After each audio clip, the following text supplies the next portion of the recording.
Chicken jalfrezi. Chicken.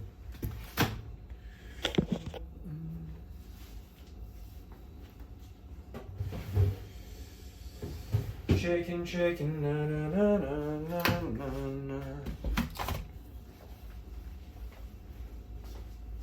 Onion. Like an onion. Dishwasher's on.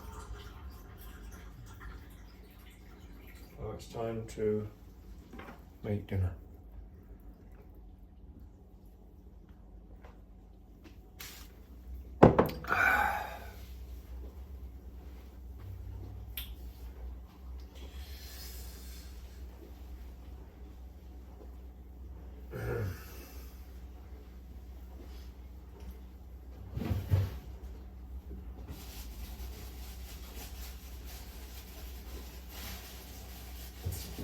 How many onions?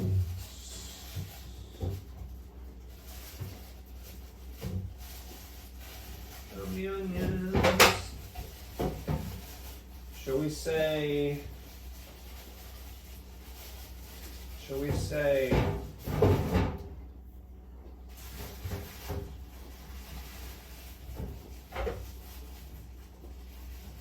2 onions?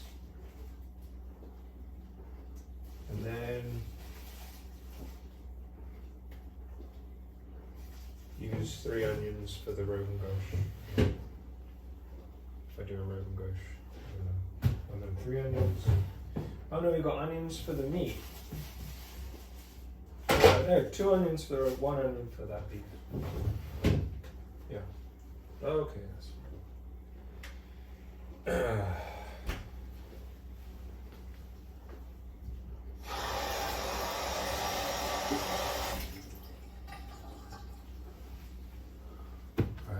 should I use? Oh, I just realized I've only got avocado oil. Will avocado oil work for curry? Am I overthinking it?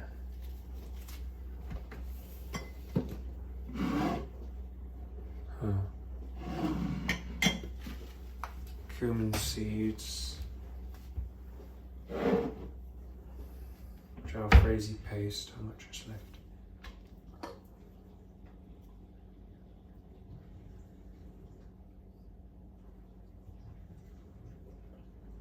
Half a jar, they say, of spices. They tell you to use such a ridiculous amount. 4 chicken breasts. That is 4 chicken breasts. I wouldn't use. This is 4 chicken breasts, right? There's 2 there, and there's 2 there. Okay? So that's 4 chicken breasts. Now this says use half a jar of paste for 4 chicken breasts. They just want to sell more of this stuff. Half a jar.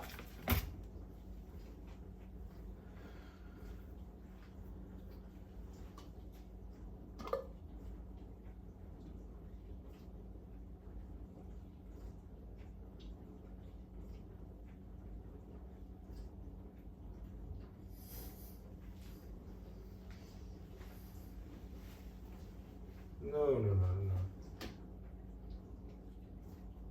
Probably use the rest there.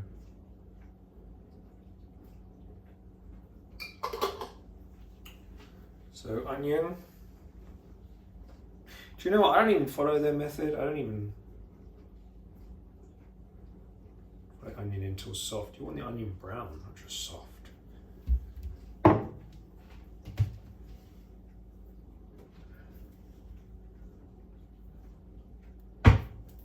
I've only got 1 tin of chopped tomatoes. Maybe I can find it. Okay. Very simple. Very simple dish. I will use. Oh, you know what? I've got one of my pans in Newcastle. That's okay. I'll use this pot. This pot will do.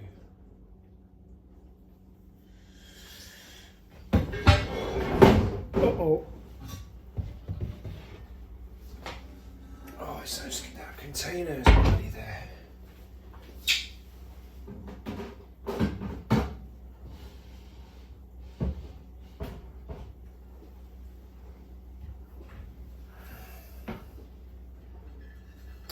It says Simmer uncovered, but I think that's all bullshit. Why does it have to be? Why do you need it uncovered? Maybe it thickens more, I don't know. Does it thicken more uncovered? I just think it cooks easier.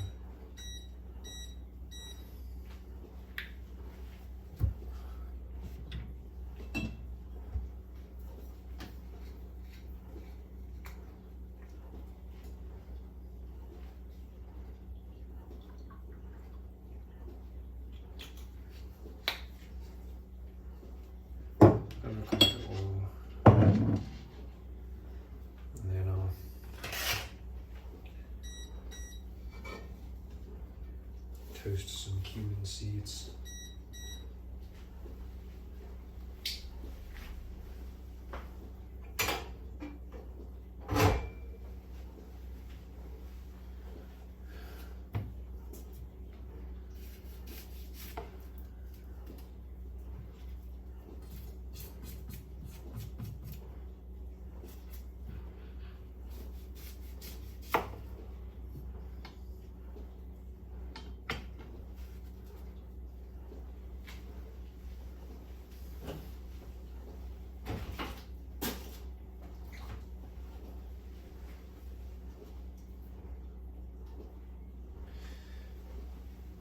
I was realizing what triggered one of the videos, the video where I said I end up looking at stupid videos and like lifestyle idiots, whatever. I realized that what triggered that was that my wife said to me that the kids need to start nursery. And it didn't come to mind in that moment, but what caused me to like go for a displacement activity, like look somewhere else rather than face our situation with our kids needing to go to nurseries, because I was thinking of like homeschooling them, like, because I'm afraid, you know, because of what I said about that guy wanted to set up a nursery in his house and he was a creep. And I just think like, how many other people like that are there out there that set up scenarios where they set up structures, scenarios where they have access to vulnerable people and then they abuse their power. But I suppose I can't overprotect my kids. Like, I have to let them live, and inevitably everyone gets hurt to some degree or another, and I can't stop that. Like, we never go through this life unscathed, and if we never get challenged, if we never get hurt by anything, then we never grow. We're then not even prepared for illness, for suffering, for death. But it's just, they're just the most precious human beings to me, and I just like, they're just so sweet and gentle and kind. Like, they're really kind kids. Like, they'll go and get my shoes for me, or they'll bring me the remote. They like watch when I'm going out and go and bring me my shoes or bring me this. I think, how sweet. Like, he doesn't have to do that. Like, she doesn't have to do that. It's just a kid. Like, but they just automatically do it. And it's just like that love and purity just comes natural to them.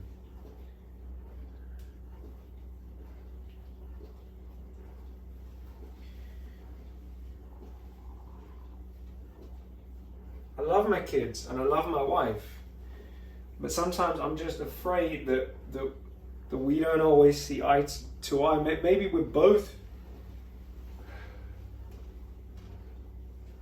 I don't know, maybe we're both overprotective in different ways over them. I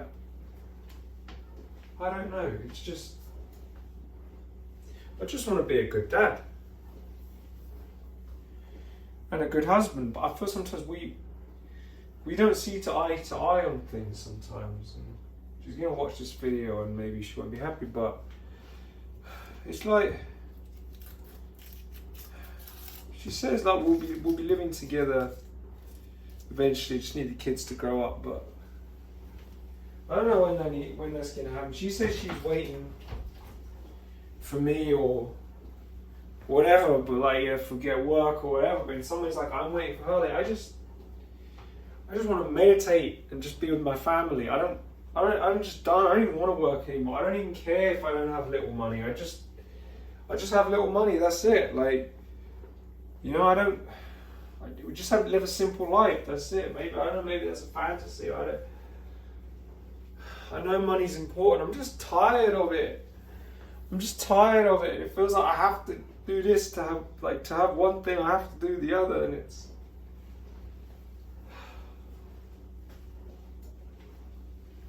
I'm just tired of it, and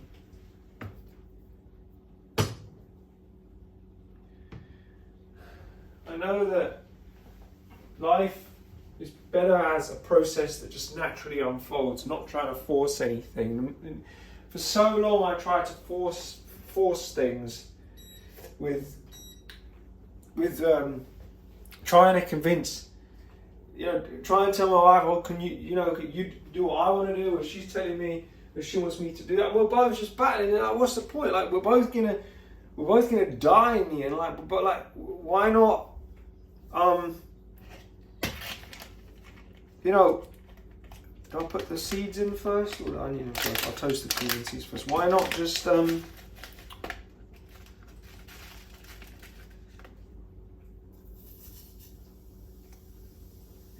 some cumin seeds.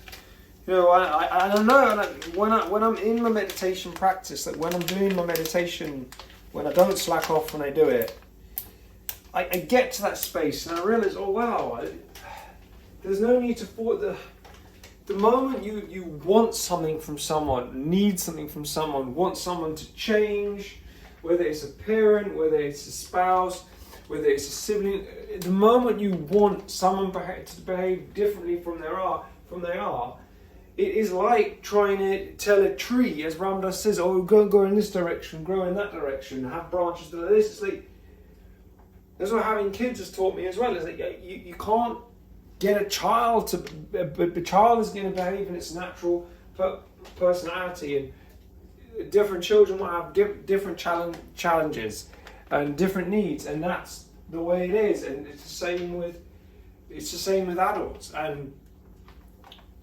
you nourish people more when you don't want anything from them, you don't need anything from them, you just love them. You just love them from a place of being centered in yourself. When I'm centered in myself and I'm not looking externally for anything, I'm content within. My cup is full, and I can love everyone. Especially the people that I care about the most, the people that are most precious to me. Obviously it's easiest to love them, but even more so if I'm from a place of stillness and tranquility and mindfulness. I can love everyone better. Everyone, just maybe I'm just a bit tired as well.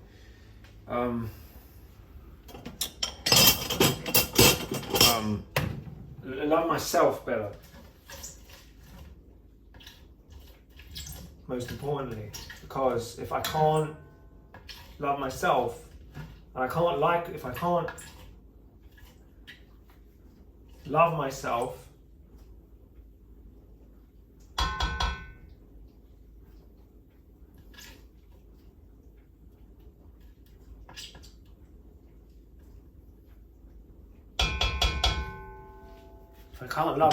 and like myself, then it's hard to love anyone else properly, how they deserve to be loved.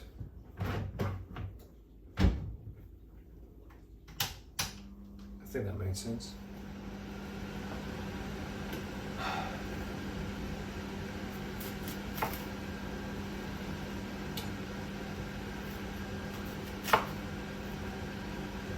Sometimes I get triggered by things and I behave in a way, and people are like, "Oh, well, why are you trying to hurt me?" You know, like my wife may look at that video and says, "Oh, why do you want to hurt me?" And talk about that you went on like someone's YouTube or whatever, and you were looking at someone's video. But it's not. I'm not trying to hurt. It's not that I'm trying to hurt. I'm trying to better myself. I'm trying to understand how my mind works. I'm realizing that I run to bullshit that I've been trying to get away from my whole life, but I run back to it. I retreat into this shit when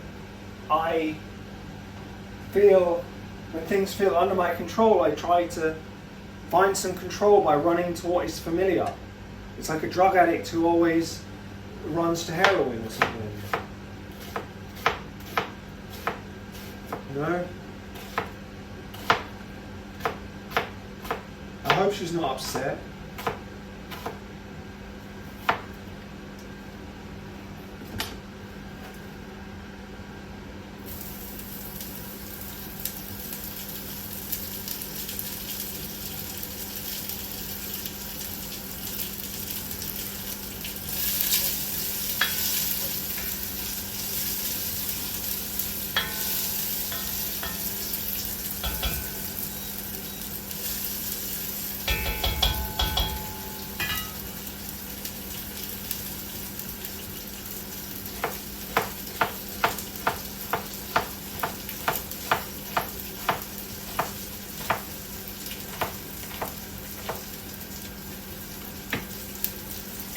And the other thing was, when I got the nice messages yesterday, I got a nice message from my wife as well. She was looking out for me and I was looking up for her, and it started to rain. And I remember the lady that I saw at Bright Future said to me, you know, sometimes meditating in the rain can be cleansing, and she was right, but I resisted doing it for some reason, because maybe there was something about her that I just didn't like. There was something fake about her that I just didn't like. But that doesn't take away from the fact that what she said was true. It is good to meditate in the rain, and I did meditate in the rain when it started to rain at my wife's house, and I sat there and meditate. But this time, for some reason, when I'm by myself, I didn't do it. Maybe because there's no way to sit on the grass. I could have still stood out there. I could have gone on a chair or put a towel. Maybe I'm better around her.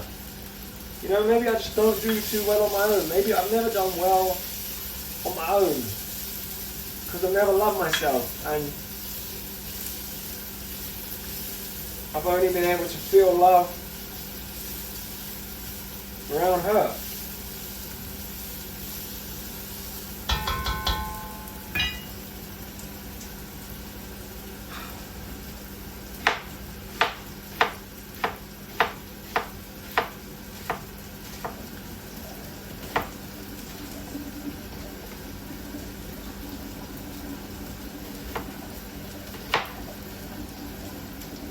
She said to me once as well, she said, you know, I finally got, because I used to get fed up with us talking a lot, she said to me, you know, that hurt her, because she said to me, she finally found someone she could connect with.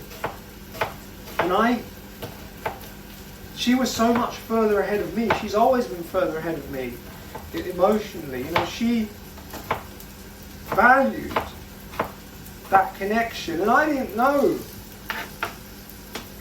that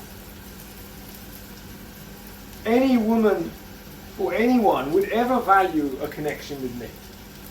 I know this sounds really maybe corny or whatever, but it's true. I never really thought that anyone valued that type of meaningful connection with me. I always felt like they had an agenda, because most of the time they did. Almost all of the time they did, because those are the women that I used to go for. Which ties back to what I was saying earlier.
Maybe that was risky.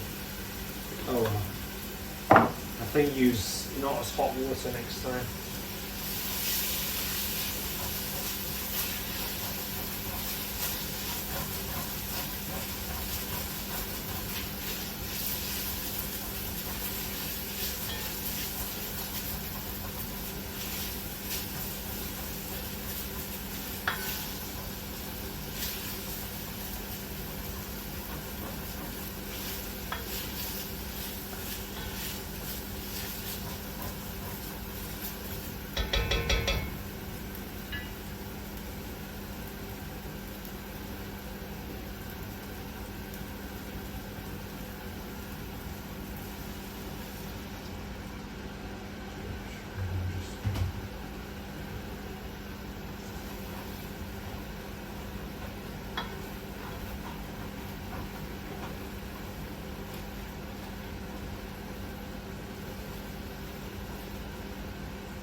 It's not a bad song because it's on 2.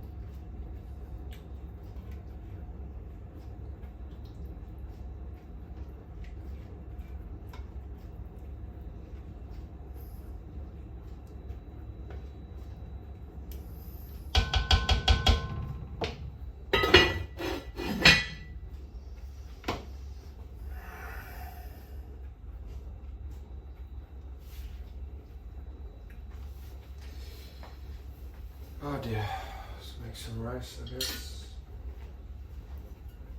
Make some motherfucking rice. And that'll be that.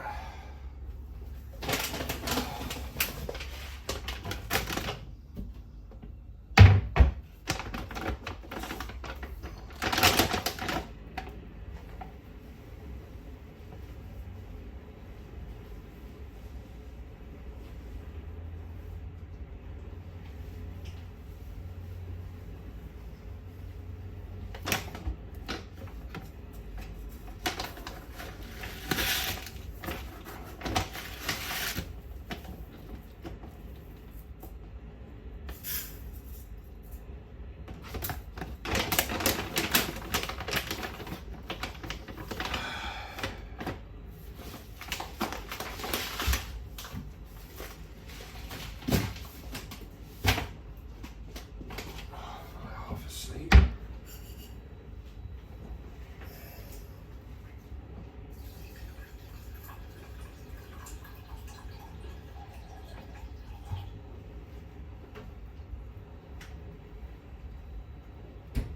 Oh, I may have put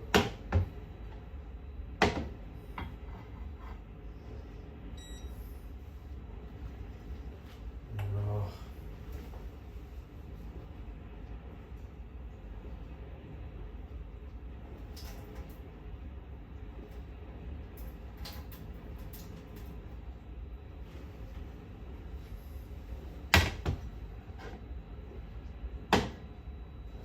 Sorry, just colour.